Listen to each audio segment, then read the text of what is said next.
What up, homie? Hello, how's it going? Well, this is fun. So today, for those of you listening to us, we're gonna do this a little differently. I've never been a guest on my own show, and so today I want to introduce our guest host, the one, the only, the man you love, Mr. Ben Manwaring, Thank who you. I don't want to say you're my favorite guest, um, but a great friend and always creative collaborator. We're going to turn the tables and let Ben take control here and just see what happens. Thanks. I'm Yeah. excited. Yeah, excited to do this. It's fun to be on the other side of the table, so to speak. Yeah. Yeah. So let's talk Um, about. So you and I were just chatting, but you've got a real vibe happening here, and I want to just let our loyal fan base here of two people let them know why you're there. You are. What so are you I'm doing? Why are you yeah, hiding so in an I'm in attic? Amsterdam, which is where I live full time now. I am, as you can probably tell, in an attic, which this is an attic that doubles as our office space. It's also the laundry room, but you can't see that part. Um, I have a beautiful view of the Amstel River. It's really nice, but it's what is it? Six after 6 p.m. here. So 6 p.m. winter in Amsterdam. It is Dark, dark AF. cold, Yes. cozy. And as you can, Great. for some reason, it seems like if I move in certain ways, like the light ring goes crazy and makes it look like there's lightning or something outside. So yeah, it's just kind of a fun, moody vibe, especially in comparison to your Austin. I mean, looks sunshiny. I don't know. Definitely more. No, no. Okay, just more than it is here. Yeah. I see. No, no. It's our one winter week here. It's All right. 37 and partly cloudy. So yeah. But you All right. also have Speaking a of, what'd you yeah. say? No, you also have a river view. We have this in common right now. We have Yeah. river views, so look at Yeah. that. Okay, do you want me to kick off the Yeah. topics? You're my guest host. Let's Great, I'm go. excited. Okay, so it was funny when you asked if I would do this. Of course, the answer was going to be yes. There was sort of no way that wouldn't do this with you. And then I saw the topic, and then I thought to myself, do I want to lead this interview? I'm mostly joking, but this topic of steering committees, and I think as we get into it, people will probably see why. This for many of us, the idea of a steering committee brings up a lot of fear and a lot of maybe even borderline terror. I was Or gonna say it's a trauma response. it's a trauma response, exactly. And we can talk about that as we go through it, kind of what some of those experiences that people may be used to having in a steerco, and why that might bring up some of those intense emotions or that dread.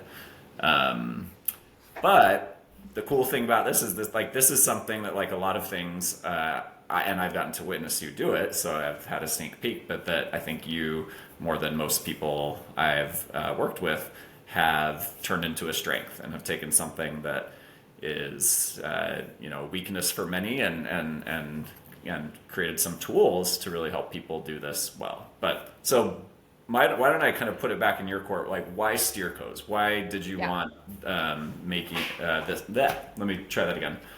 Why did you want to have this topic of creating effective steering committees? Yeah, well, okay, so thanks for your kind response. I feel like I agree. I the reason I was like, he should interview me on this because I was like, I don't know anybody that could talk to this the way I will talk to this. And I think it's because I'm really good at pretending. And for me, steer codes have always felt like being on stage.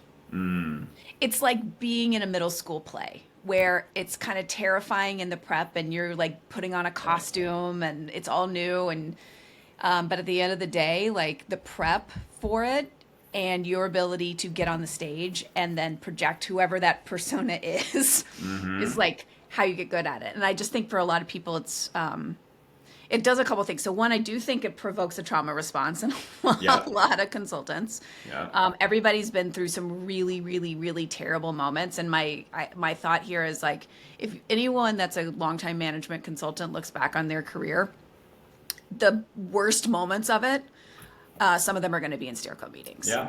Yeah.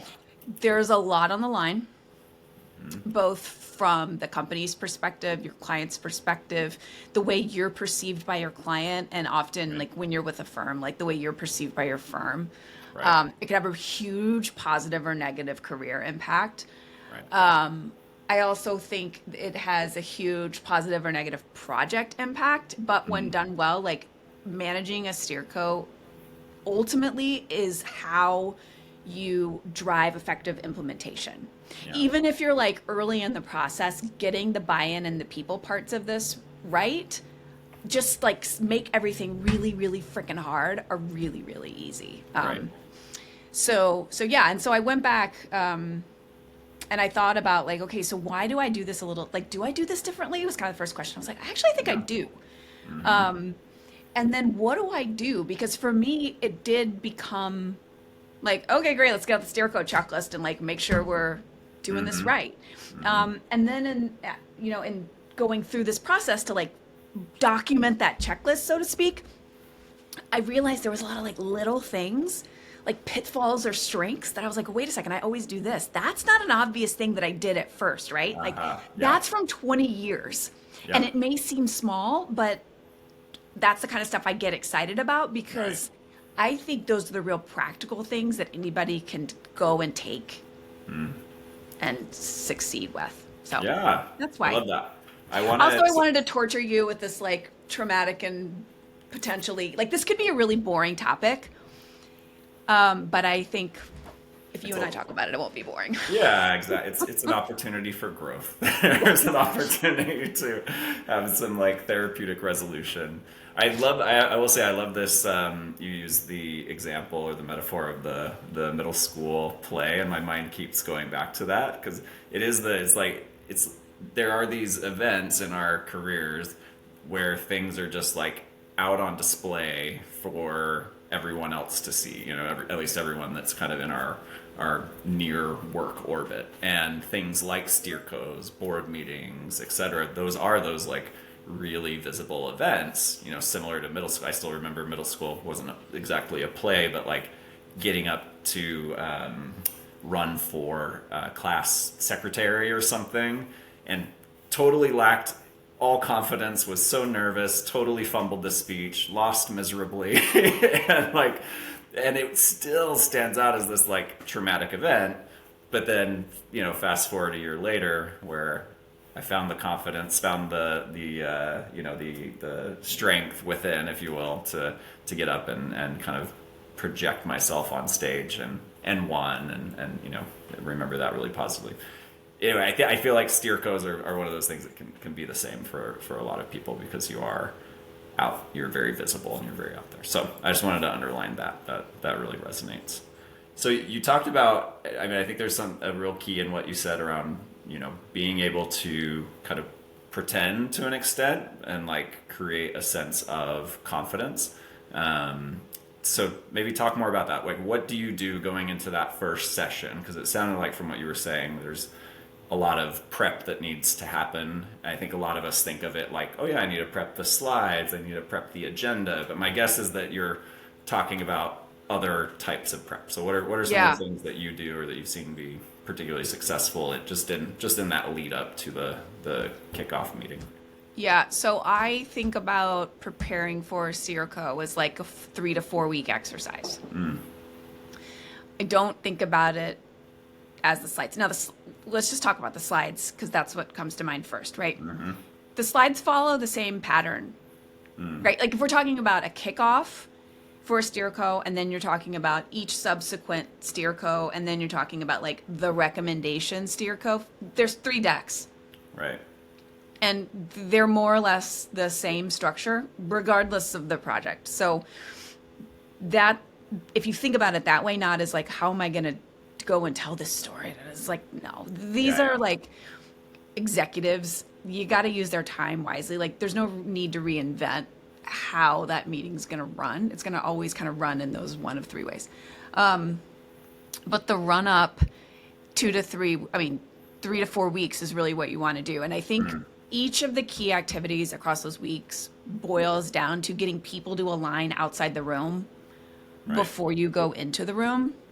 I Are you talking about kind of one-to-one conversations, or how do you Yeah, no, I think get there's that a kind of a alignment? practice. There's kind of a practice to this, right? So, maybe I'll just walk through it.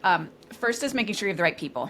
Like, if you don't have the right steer co, and you don't invest the time in like setting that up front, all of this is for nothing. Okay, you Right. got to have the right structure. So you need the decision maker. That is obvious.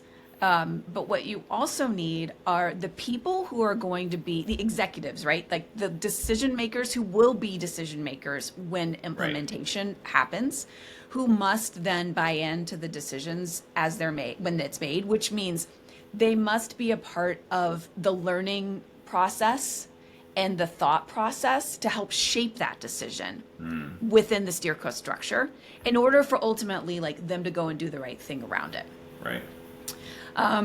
That being said, you do not want too many people. Like, you don't want to turn this into an executive town hall, right? Like, that's just setting $1 million on fire. You think about what do those people like make on an hourly basis, more or less? They're all in a room and you just set it on fire. That's Right. also not what you want to do. This is about having like the right discussion with the right people. The other person you want in there is the one who hates the idea. Yeah. Because this conversation, like once you get to this meeting, it is a debate, right? That's why we're saying it's so traumatic because, Right. and there's so much on the line because like in a good best case scenario, it is a hearty debate. Yeah. In a worst case scenario, it's a dumpster fire of a fight. Yes. But your job is to create that debate, and therefore having that naysayer in the room is important. Yeah. All right, so right people, and my pro tip here is spell their names right and know how to pronounce them. Great pro Don't make that tip. mistake. Yeah. I So love when that. I was Mrs. Bucket in Charlie and the Chocolate Factory in 7th grade, I went to this like artsy fartsy school, and they never taught us how to spell anything. Like we didn't have spelling. I don't to this day like I can't spell. So I have made this mistake of like spelling someone's name wrong. Uh-huh. Just like don't do that. Like if you can't like you should do it yourself. Honestly, like don't give it to Right. an underling. Do it yourself. Okay, so people. Yeah. Step one.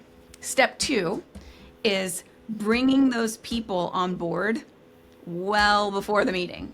So how do you do that? Well, you're not going to like go in your first week and book, an hour with the SVP of whatever other function is. Like that's not Yeah. going to happen.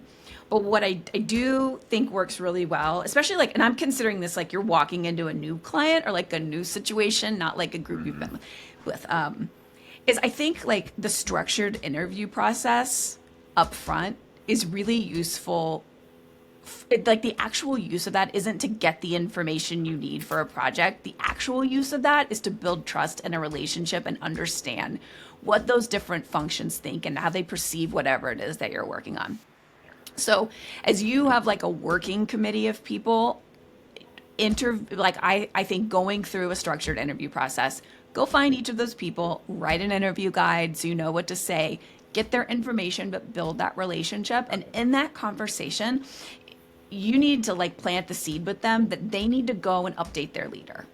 Right. Like- I see. You need some leverage here. It's like you got to go tell them, bring them along, and ask them like, what do you think they're going to care about? What's their style? Like, are they going to come into this meeting and like want to look at detail, or like are they an ex-McKinsey person who's going to look at the slide titles and the sources and like read every Right. page, or are they like the balloon animal slide guy, the leader that like just netted out from? You need to know like what they care about in terms of content, but also like what's their method of absorbing information and then interacting with that information in a session like that. Okay. Great. And when, just to clarify too, when you say you're getting that information, you mean of the interviewee, or okay? I thought the other path might be from them about their next level up executive, but yeah. Yeah, no, that part's tricky. We'll Yeah. get to that. But the first order of business is get their lieutenant to like you. Yeah. Okay. And get their lieutenant to tell you what they're going to think, at least their perception of it. Right. This is even better if your client and the lieutenant have political friction. Interesting. Yeah. I don't like to do interviews with the main client in the conversation because I feel like it pollutes the data in some ways, or like pollutes the perception. So I think, you should be objective to the work, not the political lackey of your client. So Yeah. therefore, you do have a right and responsibility to form a solid relationship with anyone that is like in those kind of positions of Right. friction. Okay. Sorry.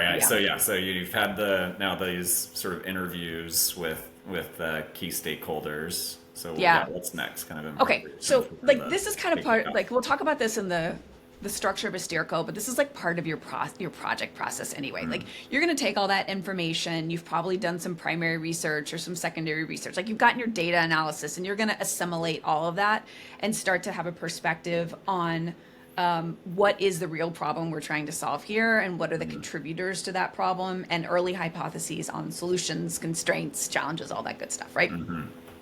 Okay.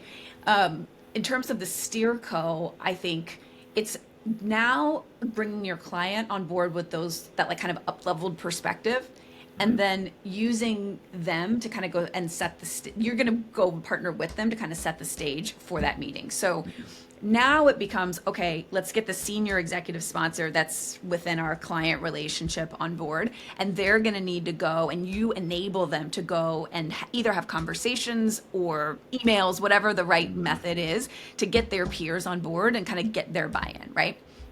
So sometimes that's like, okay, he or she's got to sell it upward and then they ask. Sometimes it's they just need to go and have the conversation of, I pulled this team together, we're looking at like that situation varies. But I think like giving them, the important thing here is like making them the lead on that. I see.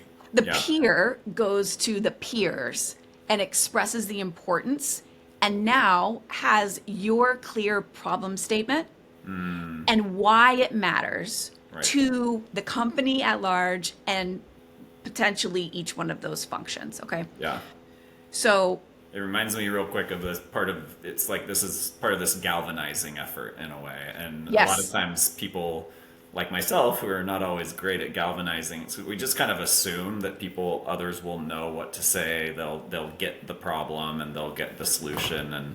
And so it sounds like what you're doing is really arming them with talking points, giving them which is, I think a lot of folks will find extremely comforting, extremely helpful. It's like, okay, great. I know how to talk about this now. I'm not having to sort of make it up on my own. yeah. There's an example. Did you watch? You probably haven't watched this. You're not a TV watcher. The Diplomat on Netflix. No. Mm-mm. So I don't know anything about like foreign policy, the State Department, but okay. So in the Diplomat, the basically like in a husband and wife relationship, tables have turned where the husband was always the ambassador and she was like the person in the head of station, I think they call it. Okay. Yep. But like it's her job to like arm the ambassador with all the information that he had to go and do whatever diplomacy he needed to go do. Yeah. And then the storyline is like he's older, tables have turned, she's the ambassador, and like he kind of has to step back when she has her head of station, and that's the role. You are the head of station. Like you are arming a diplomacy Love it. mission That's here a great- to yeah, go and that's- galvanize. Yeah, That's a that's great your job. frame. Yes, so they need to go do that, and you're going to help them do it. And then I think like now let's think about like, okay, now you're starting to make the deck. You're like going through the motions. We, by the way, like we have like a kickoff deck that I have all of the reference. Like I built this deck. It's on the platform. Anybody can go Do you get want to it. remind everyone what the platform is? Because I think you've been talking about it a little bit on LinkedIn, but this was my first time getting on. Yeah. So in my like Up to you. factory of ideas, Yeah. it's the consult.co. That may change the name, but Okay. we have. I have a platform where like I've it. put a ton of resources. This one is, if you log in, it's in the sidebar. It's Project Kickoff Guide, and that is a Steerco kickoff. So the Right. deck is there. Go build the deck. Yeah. Make sure. I would say the one thing about the deck is there is a really important. There are two key slides. The first is the people slide. Who is participating in this effort? And there it is very important that you have talked to all of those people. You have gotten feedback on who should participate. You have integrated your client's perspective, but getting the right people on that page, and again, spelling their names right, is really critical. And that page, I always feel like it's going to take 2 minutes Right. of my 60, and it takes 20. Yeah. They care. So that's page 1. The other page is the simplified problem statement. There's a framework I like to use called like situation, complication, implication. I mean, like, it's like, a standard kind of case study format. That works great. Like, they're going to talk, you will have heard for 2 weeks all of the litany of reasons why this is a problem. That's cool. You need to say it in like 3 to 5 bullet points, each that have 20 words. Okay. That and setting the context in 3 to 5 bullet points, each with 20 words in Saturday language that your mom will understand. Yep. Like, that's what you need to do on that page. And you're going to spend, in my opinion, that's the minimum, the best Steerco you could ever run would be, hi, here's why we're here. Right. Here's who's going to participate in this.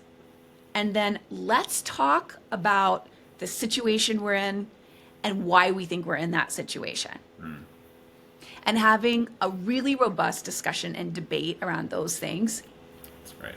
Love it. That's all you really need. Now, it was always going to be more complicated, but like, that's the perfect Yeah. execution. Yeah, it's sort of the essence of it. Yeah. So after you got the deck, the building of the deck is just the documentation. The process behind that and the socialization and the iteration of those 2 pages with each of those lieutenants. And if you can manage it, your client and that person that's going to be in the room makes or breaks this. Because what you want to try and engineer is the mini conversation with that Steerco member of those pages before they're in the room and the politics and the interactions come into play. Right. That, like, the tricky part is, of course, managing how you have those conversations in a condensed amount of time, because you've got a couple of factors at play that you're going to be managing. Like, obviously, like political relationships, some of these conversations are going to be super easy, some are not. Some people are going to want to take the call, some are not. That's one. The other one is just calendars. Like, you just can't get on a calendar. Yeah. So you have to like think about the calendaring in advance, but it's tricky with even these think about how this conversation works. Like, let's say it's just a normal, like, I work with this person's, we have a good working relation, or the client in this case. It's like, yeah, I got a great working relationship with this other executive. Sales lead, let's say, makes it even harder. Okay. Yeah. They're on the road all the time. Right. Yeah. They're driving revenue. Like, Yeah. and by the way, meetings. yeah, the sales guy, like, I say guy, it could be person. Salesperson, if you come to them with half-baked stuff, they're going to spew at you. Right? And in some ways that spew is good, but like, you kind of have to manage how much you want to, yeah, it's tough. So this is where the art comes in of how do you manage that pre-wire conversation with each one of those individuals such that you're giving yourself an opportunity to hear back from them what they're going to say. I see. I wouldn't even try and like shape what they're going to say. Yeah. I'm just like, I want to know so I can kind of know how to facilitate. And in some ways, I feel like what this helps lead to is in that kickoff conversation and kickoff meeting and subsequent meetings, you're actually helping to draw attention to points of conflict that often are kind of buried by politics. So you're, thinking about some of the like 5 dysfunctions of team and similar models, that part of what it sounds like you're helping to accomplish is bringing those out so they can be actually resolved, not just papered over or kind of pushed back into the closet. So to your point, not if you just wanted to maintain harmony, sure, you could feed people lines, tell them what to say, but at least if you take the approach that you're talking about, you're aware of what's coming, and you can kind of help bring out the important points of discussion or disagreement. Yeah. I think that, I mean, like that fast forward us to like, what do you want to get out of it? Like one of the questions, this is not necessarily related to Steerco, but whenever I like intake executive meeting deliverable, like I say, like a lot of my job is helping an executive prep for his conversations with others. Right. And the question I always ask, first question is who's in the room? Second question is, what do you want to walk out of that room with? And I mean, like always, it's so funny how often you have to ask that question. But like, what do you want to walk out of the room with? Like, what are we really trying to like accomplish, right? I think the what do you want to walk out of a steering committee meeting with is exactly what you just said. Like, where are our points of friction going to be in this process, and what's everyone's perspective on that? And then like some clear alignment on, yes, it matters that my team spends time on this. That's great. Yeah. Yeah. And or, I mean, like, honestly, like as valuable as, no, my team isn't going to spend time on this. Like, Right. fine. Like, okay, now we know what, but like wishy-washy, Exactly. oh, great meeting, that does nothing. Right. Yeah. It's giving you the permission to go and solve, and then knowing those things that you need to go and solve for that maybe you didn't know. So. Well, then let's maybe think beyond the kickoff meeting now, because I'll be honest. I think I've had, and I imagine this is part of what others can relate to, is a lot of kickoff meetings that seem really successful, really positive. There's a lot of energy and enthusiasm around whatever initiative, and then very quickly things just kind of peter out. People stop joining the meetings. Competing priorities come up. They join and haven't done anything since the last Those are your one. predictive indicators that your project is, that you're not doing your people work beforehand. Yeah, so that's okay, good. So that's a good call out. You probably haven't done the upfront work. But so I think you said that you have some, a pretty robust approach for the first 30 or so days. I don't know, is that something you want to talk more about here? Yeah, so the 30 days are like leading up to that. Oh, I'm steer sorry. goal. That was the No, but let's talk about what happens after. And Yeah, this is like, cool. I haven't written this one down yet. So let's go off the Okay. cuff. Like We what happens, can work what on happens this. next? Yeah. Okay, great. What happens next? Okay, so you're walking out of the room, and what you really like, I always feel this sense of like, okay, yes, that was a good job. If I heard problems that I didn't know about in some ways, but that the conversation around them was constructive. Like, and I should say here, like, I feel like my role in Asterico is to be an objective facilitator. And a lot of what that means is just doing this one thing. Wait, so thank you, Ben. Like, what I just heard you say was that it's a common concern that people, Steerco meeting is great. It's a lot of just basically it's a dog and pony show. And then the work doesn't really happen because people aren't really like bought into it and they're not having accountability for it. Is that right? Yeah. Yeah. I think Okay. Why are you concerned about that? That's what I do. Okay. You don't have to answer Yeah. that question, but like, that's what I do. That's my role. And I try and see how simple I said that. Yeah. Yeah. I It's required very few words. Just Come on, guys, like repeating 2 back. syllables. Yeah. You're going to have already told us that you went to Harvard. Like, you don't need to prove it with like multisyllabic words. So, but just it's a little bit of like an everyman kind of a thing where I'm like, I heard you say this. I heard you say this. And then I'm trying to clarify in the meeting, like, wait a second. And I will say this out loud because you have this privilege of like being 30 days in. So you're like, wait a second. These two things sound like they overlap in this area and then they conflict in this area. Is that right? And then they'll tell you more. And when you've kind of like gone to like, okay, yeah, I understand that issue. Wow, like these things came together in a way. Yeah. I feel good about that. So where do you take that then? So the next piece becomes this is the freaking grind work, okay?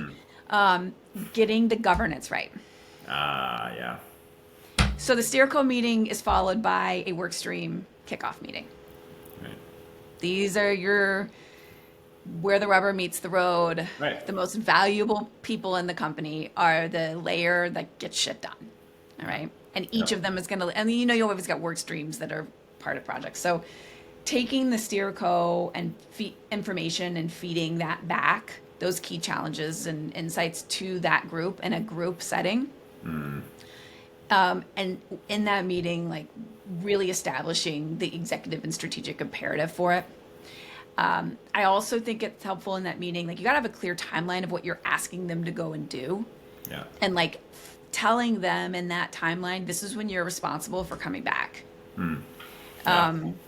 Yeah, I think that clarity is super critical. Both, so it's, and there's probably two layers of clarity, both the priority level, which I think, and then like you said, the sort of tactical execution level. It's like this is where this sits in our priority stack, and the direction and vision of where we're trying to go, and then here are the, you know, very tactically when things need to be done by. Yeah. And then you're going to just chase that. That's great. I mean, you're not going to just chase it. You're going to help them That's and all. enable Yeah. and check and do your work. But Yeah. if your question is like, okay, well then people just don't show up or they don't do what they're supposed to do.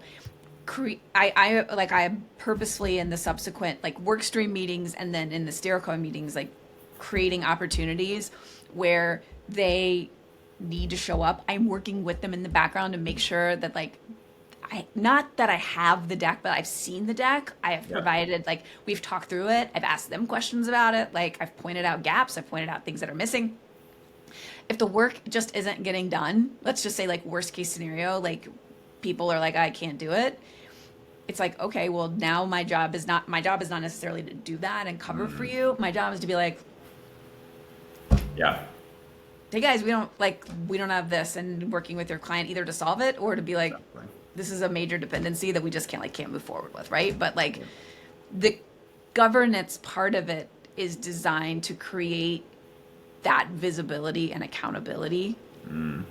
And there's some like, this is why I hate politics, but like if you just no show in front of a group multiple times, you kind of look like an idiot. If your Yep. work is crap, like you kind of just do crap work, like you can't control that Yeah. 100%. So It's true.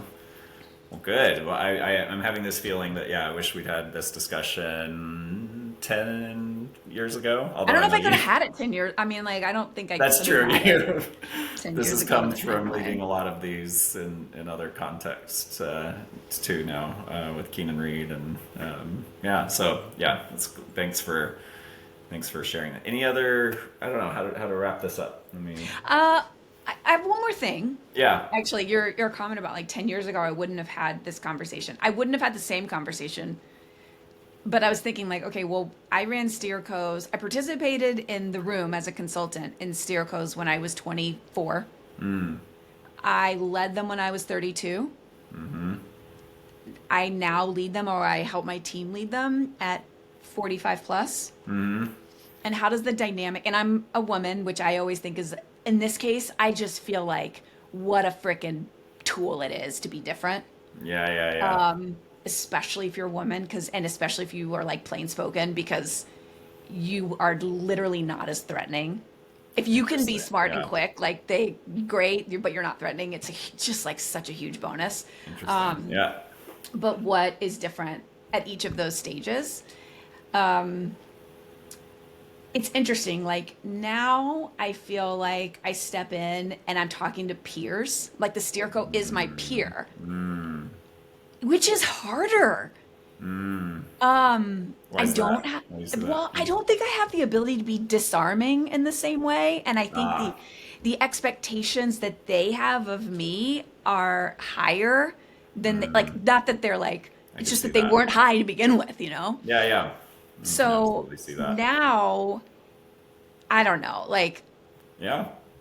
also too, like, I don't have the fear factor of it. It's kind of like if someone, it's probably my face too, right? Like, if somebody says something stupid, it's harder for me to like cover it up because I'm like, Right. you're right, come on. Yeah. Not that I would say that, but I think it's probably a little harder. I think the sweet spot was actually when I was a bit more junior because it was a bit disarming and I was a bit different. And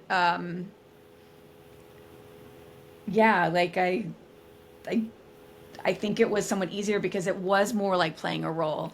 Yeah, I I can absolutely relate to that. Not necessarily around steercos, but I'm thinking about some of our time where I would lead the prep for big board meetings or things like that, and it was a benefit, being a whatever 28-year-old kind of nice, somewhat smart gay guy like it with some really tough straight male execs, that I could sort of ask questions in a way that other people probably couldn't. Someone at my level now, or in my level of seniority now, like I probably couldn't get away with it. And yeah, it disarms some really intense people Yeah. who shall remain nameless. Yeah. So I can absolutely relate to that. I think Yeah. there is. And I think it's like that first junior stage, just want to address that one too, because you're not running the meeting then. Yeah.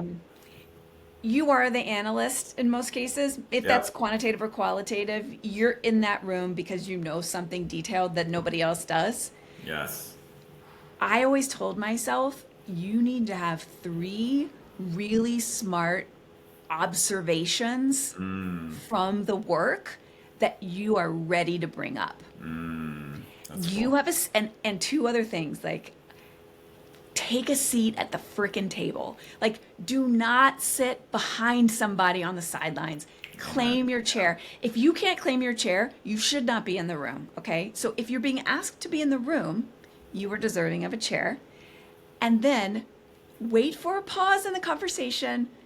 Politely maybe raise a hand if you I mean, like, depends on the dynamic, but like at least land one of those points. Yes. I love that. That's And great. do it in the way of like, that's so smart. Let me build off of what we've seen with the data, Yeah. whoever, and I like think that help them shine. it fits with what I've seen when I think about junior folks who have gone on to have really big careers. I think they've done essentially that. They haven't let themselves be relegated to role of the, secretary on the back row just capturing notes, but they've, like you said, been at the table, had not just interesting things to share, but really relevant, insightful points to Yeah. share. And honestly, a lot of that, if you're a smart person, it probably doesn't take a ton of reflection to do that. It's just No, that you little did bit the of work. preparation or reminder, like, okay, take 10 minutes before the meeting, Yeah. think about where we are so far, what can I bring? I mean, like tactically, okay, so in that phase of my career, we had printouts. So I would be on the plane with Yep. the printout, and on each slide, I would write my one sentence of like the slides I did, right? Like I would write my one pithy observation from the work that I would be ready to share. I love it. Yeah. That's it. It's not that hard. I should still. I don't need to write it down anymore. Now I'm like, okay, I know it. Yeah, But yeah, I mean, yeah. I think I still kind of do that. Oh, this page, I'm going to transition this That's way. it. This is my one thing to say here. You've probably created a space in your brain. There's like a pathway now that gets stored, but it Yeah. came from a lot of those years of being very deliberate and hands-on. Row 22 in the middle seat. Yeah. Yes, yeah, yes. You're not getting On your way to not- Cleveland, something awesome Right. like that. You're not the upgrade days. No. It's true. Well, this Well, is thanks great. for doing this. Thanks Yeah. for turning the tables. Maybe this is going to turn into a regular guest host gig for you. That'd be fun. No, it's Yeah. cool. I do like being in the host chair. I'll have a better lighting setup next. No, I think like you have to come to us from the attic. Well, I can still be in the attic, but I just feel like, I don't know. For me, it's like I've been taken or something. Like Liam Neeson is going to bust in here any moment and, Oh my God. and get me You're out of too the much. attic. We'll see. But that was fun. right. Okay. That's it. That's what we got. Thanks, everybody. Did it. Yeah. Oh, and yes, thanks everyone. Thanks for joining. I hope hope your loyal fans find this really illuminating.